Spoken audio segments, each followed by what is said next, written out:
Di salah satu taman beres di Kanada, para ilmuwan menggali lapisan es tebal lalu menemukan kerangka aneh bernama naga beku. Kerangka ini telah tertimbun es selama jutaan tahun dan para ahli harus mencurahkan waktunya sampai puluhan tahun untuk meneliti spesies fosil aneh ini. Kemudian, fosil ini teridentifikasi sebagai genus Pterosaurus baru. Pterosaurus merupakan reptil terbang raksasa yang punya rentang sayap sampai 5 meter dan kepalanya 3,5 kali lebih besar dari tubuhnya. Pterosaurus hidup 76 juta tahun yang lalu bersamaan dengan para dinosaurus. Para ilmuwan mendeskripsikannya sebagai hewan terbang terbesar, tergarang, dan teraneh. Genus baru ini kemudian dinamakan sebagai Cryodragon boreas yang berarti naga beku dari utara.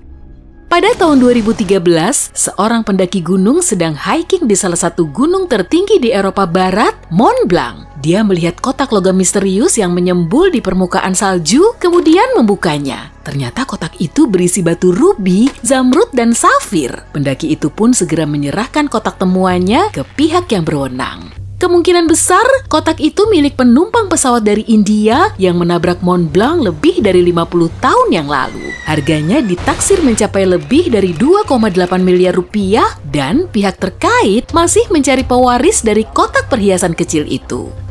Di barat Laut Siberia tahun 2007, seorang pengembala rusa kutub sedang bertualang bersama anak-anaknya. Di tengah perjalanan, dia melihat objek misterius di dalam es yang kemudian diketahui sebagai anak mamut beku. Dia pun segera menghubungi museum setempat. Anak mamut itu akhirnya diberi nama Luba dan menjadi mumi mamut paling awet saat ditemukan. Luba telah terkubur di dalam es selama 41.800 tahun saat ia masih berumur 30 sampai 35 hari. Panjang tubuhnya kira-kira sama dengan anak sapi besar. Nah, apa kamu pengen melihat Luba secara langsung? Datang aja ke sejumlah museum di seluruh dunia. Di benua Antartika ada gunung berapi beku Erebus yang tertutup oleh lapisan salju dan es. Gunung berapi ini pertama kali ditemukan saat meletus pada tahun 1841 oleh para penjelajah yang sedang melakukan ekspedisi Arktik. Gunung ini setinggi lebih dari 3.657 meter dan telah aktif selama 1,3 juta tahun terakhir. Di tengah-tengah Erebus, terdapat kawah raksasa yang dipenuhi dengan lava cair. Gunung berapi ini meletus secara berkala, sehingga letusannya ini diklasifikasikan sebagai erupsi berkelanjutan. Meski begitu, gak ada yang perlu dikhawatirkan karena letusannya biasanya relatif kecil.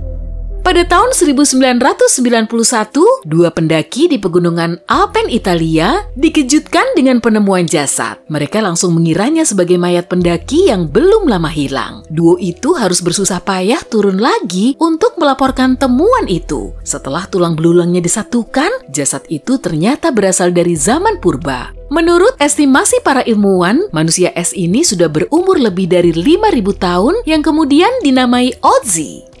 Temuan ini dianggap sebagai hal yang sangat baru bagi para ilmuwan karena kondisi jasad Otzi masih sangat terjaga. Dan setelah meneliti Otzi selama bertahun-tahun, mereka jadi lebih paham soal kemiripan antara kita dan nenek moyang kita. Tubuhnya dipenuhi dengan tato artistik dan menurut hasil penelitian pada isi perutnya, makanan terakhir yang diasup Otzi adalah daging asin kering atau mirip-mirip dengan bacon di zaman now. Saat ini, Otzi memiliki sedikitnya 19 kerabat hidup di Eropa Tengah.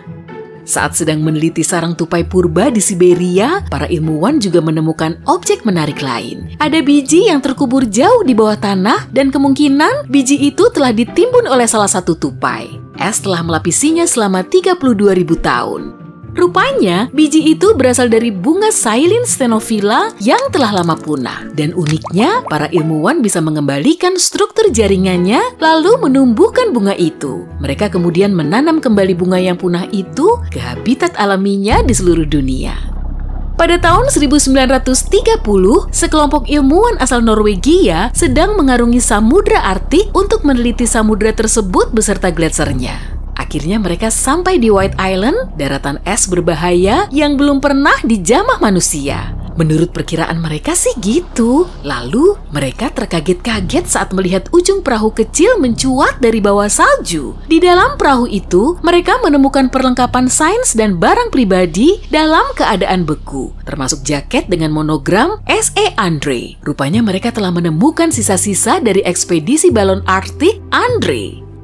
Pada tahun 1897, para penjelajah Swedia di bawah pimpinan Solomon August Andre melintasi kutub utara dengan naik balon hidrogen dan gak ada seorang pun yang tahu pasti nasib mereka. Baru setelah ditemukan sisa-sisa dari ekspedisi ini 33 tahun kemudian, publik semakin tercerahkan. Ternyata balon itu menabrak White Island setelah 2 hari mengudara dari Swedia. Akibatnya, para penjelajah itu harus menyusuri seisi pulau cuma dengan perahu kecil seadanya, tapi nggak berhasil bertahan. Mamut berbulu yang pengawetannya paling baik ditemukan di permafrost Siberia pada tahun 2010. Para peneliti menamakannya Yucca sesuai dengan nama desa kecil di dekat lokasi penemuannya. Yucca telah membeku selama 39.000 tahun dan diperkirakan telah hidup selama 6-8 tahun.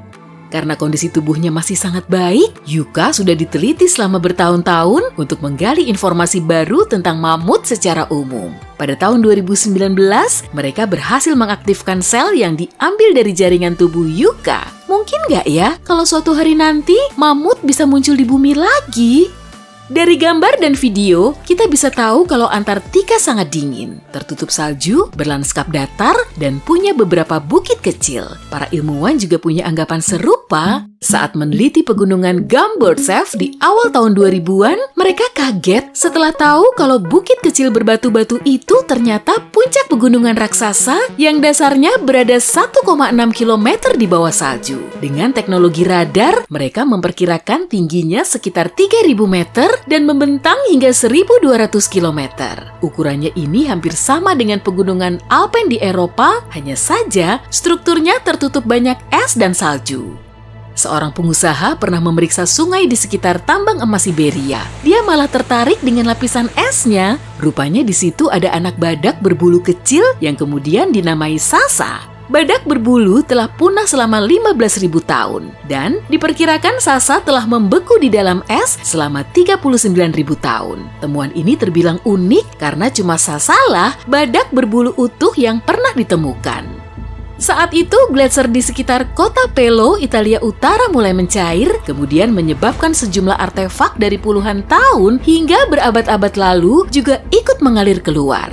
Di situ ada barang-barang pribadi milik para tentara, termasuk buku harian, foto, dan surat cinta. Para ahli sejarah juga telah menemukan kabin utuh di bawah lapisan es, di dalamnya terdapat helm logam keras dan pakaian.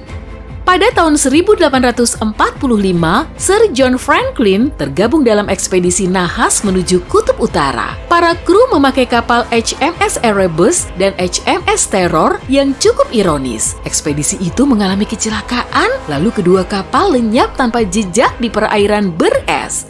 Pada tahun 2016, HMS Terror ditemukan oleh sekelompok peneliti. Meskipun telah hilang selama 170 tahun, perairan dingin di situ telah membuat kondisi kapalnya tetap utuh. Mereka mendeskripsikannya sebagai membeku seiring waktu. Piring dan gelas makan malam masih tertata di raknya, tempat tidur dan mejanya juga masih kelihatan rapi, malahan bagasi penumpangnya masih sangat baik. Kapal HMS Erebus juga ditemukan di dekatnya, tapi karena kondisi perairan berubah, bentuknya sudah hancur. Es glasial yang melingkupi jalur pegunungan di Norwegia telah dipakai oleh para Viking dan menyimpan ratusan artefak kuno. Salah satunya yaitu kotak kayu besar yang saling dilas. Para peneliti kemudian membuka kotak itu sambil harap-harap cemas. Mereka meyakini isinya pasti harta karun dari Viking atau artefak yang akan menginfokan soal masyarakat di zaman dulu. Tapi ternyata isinya cuma lilin lebah kuno. Kotak itu nggak sekuno dugaan mereka. Dengan menganalisis lilinnya, mereka bisa tahu kalau kotak itu berasal dari abad ke-17. Era manusia Viking telah berakhir pada abad ke-11. Kemungkinan benda tersebut telah dikirimkan oleh seorang petani dari area pertanian di musim panas menuju pertanian di musim dingin sebagai penerang di malam hari.